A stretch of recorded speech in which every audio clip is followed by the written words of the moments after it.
Good morning students, class 10 exercise 4.2 जो कि हमारी थर्ड क्लास है। इस एक्सरसाइज की find the roots of an equation by using factorization method clear है।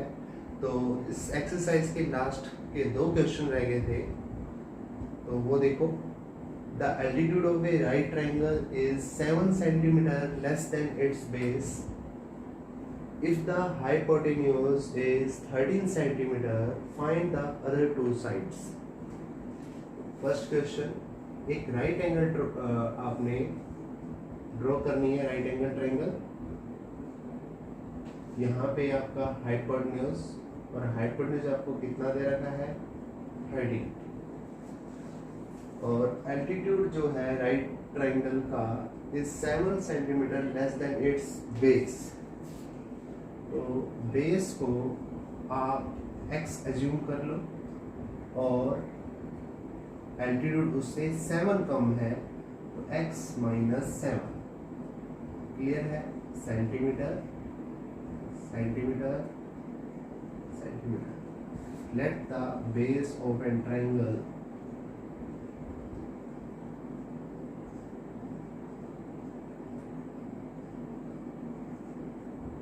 is equal to x centimeter.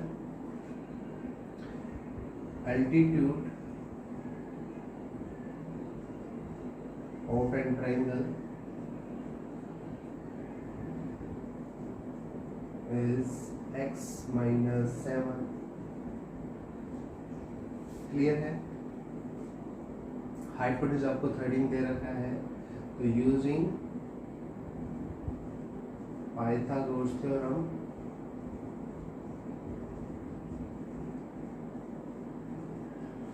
Hypotenuse का square is equal to perpendicular का square plus base का स्क्वायर। हाइपोटेन्यूज का स्क्वायर 13 का square perpendicular x minus 7 का square plus base का square. तो यहाँ डंडी लग जाएगी a माइनस बी का होल स्क्वायर। तो a माइनस बी का होल स्क्वायर क्या होता है, a square plus B square minus 2a। Apply करो, और यहाँ लिखो 13 का स्क्वायर 169, x का स्क्वायर प्लस 7 का स्क्वायर माइनस 2 इंटू में x इंटू में 7 plus x square. 169 is equal to x square plus 49 minus 14x plus x square.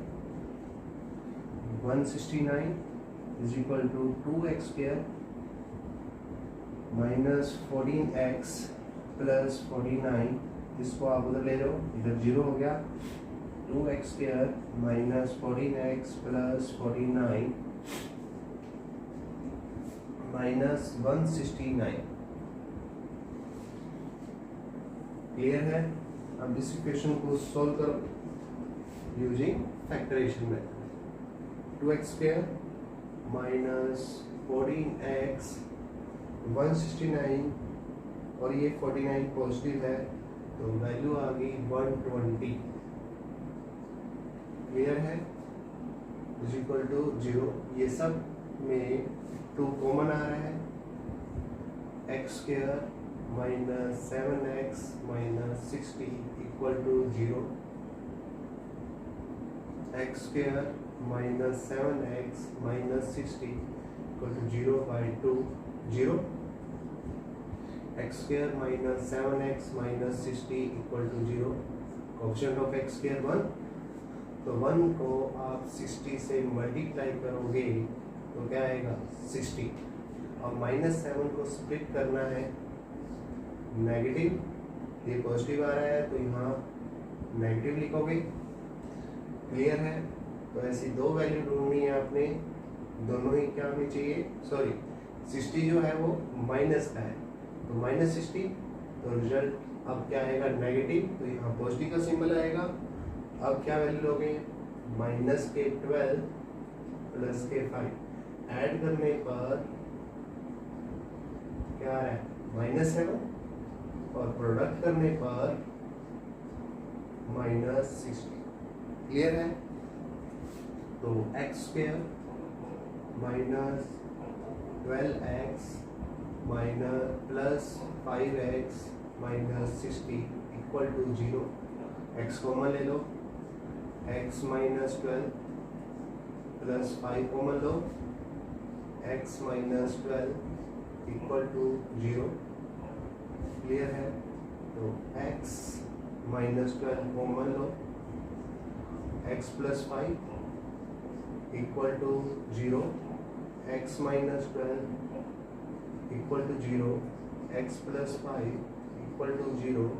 x की वैल्यू क्या आ गई 12 और x की वैल्यू यहाँ -5। तो साइड कभी भी नेगेटिव नहीं होती, ठीक है? लेंथ हमेशा ट्रायंगल की पॉजिटिव आएगी। तो बेस क्या आ गया ट्रायंगल का? Base of an triangle is equal to 12 centimeter. Altitude of an triangle 12 minus 7 कर दोगे, कितना आ गया 5 सेंटीमीटर। क्लियर है? सेकंड क्वेश्चन देखो। Second question, a cottage industry produces a certain number of pottery articles in a day. एक दिन के अंदर वो आर्टिकल तैयार करती है। It was observed on a particular day that cost of production of each article was 3 more than twice the number of article produced on that day.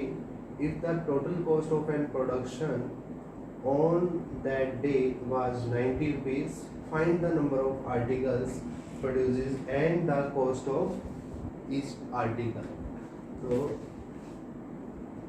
let the number of articles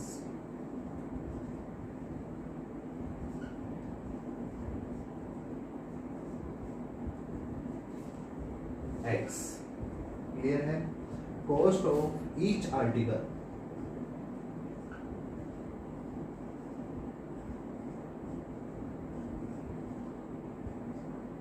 क्या लिखा हुआ है यहाँ पे? the cost of production of each article was 3 more than the twice the number of article. twice मतलब कि इसको हम 2 से मल्टीप्लाई करेंगे जितने नंबर ऑफ आर्टिकल है, प्लस इसके अंदर क्या ऐड कर देंगे 3। क्लियर है? रुपीस। क्लियर है? तो एक आर्टिकल की कीमत है 2x प्लस 3। x क्या है? नंबर ऑफ आर्टिकल्स जो वन डे के में आपके प्रोड्यूस होते हैं। क्लियर है? अकॉर्डिंग टू क्वेश्चन, तो एक देखो, अगर आप 5 रुपीज का एक पेन है, 1 पेन, ठीक है, आप 10 पेन ले रहे हो तो कितने आपको अमाउंट देनी पड़ेगी?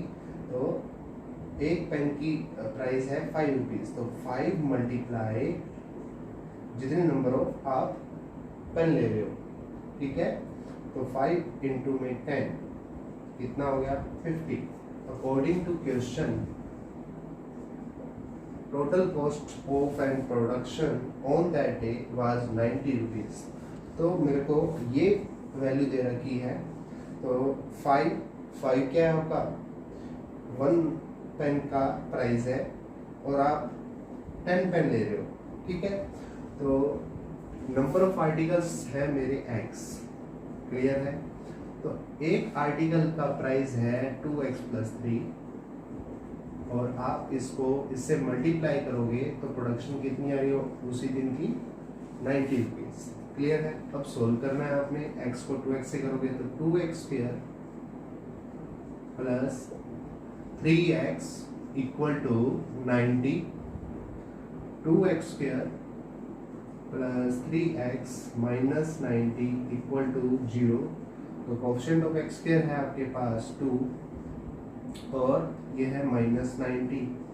तो प्रोडक्ट कितना आ रहा है इसका? माइनस का 180 प्लस 3 टर्म जो मिडल वाली है इसको सब्ट्रैक्ट करो। यहाँ तो पॉजिटिव लिखना ही है, प्रोडक्ट करने पे यहाँ क्या आ रहा है नेगेटिव ठीक है। अब इन दोनों का जो डिफरेंस है वो 3 का आना चाहिए। तो 15 और 12 अगर इनको ऐड करोगे तो 3 आ रहा है पॉजिटिव, और अगर इनकी मल्टीप्लाई करोगे तो कितना आ रहा है 180, वही चाहिए था। तो क्वेश्चन अब क्या है, 2x² plus 3x minus 90 equal to 0। 3x को 2 टर्म में कर दो, प्लस का 15x माइनस का 12x माइनस 90, 2x कॉमन ले लो, क्या रहेगा x प्लस x कॉमन ले लो, तो अंदर क्या बना 2x प्लस 50, यहाँ से कॉमन ले लो आप 6 माइनस का, तो 2x प्लस यहाँ भी क्या आ गया 50 equal to 0। 2x plus 15 common, तो क्या रहेगा x minus 6 equal to 0। 2x plus 15 equal to 0, x minus 6 equal to 0, 2x equal to minus का 15, x equal to 6, x equal to minus 15/2। तो आर्टिकल जो होते हैं वो नेचुरल नंबर में होने चाहिए और नेगेटिव वैल्यू नहीं होनी चाहिए, तो ये तो रिजेक्ट हो गया। तो x क्या आया 6, तो नंबर ऑफ आर्टिकल है मेरे पास 6।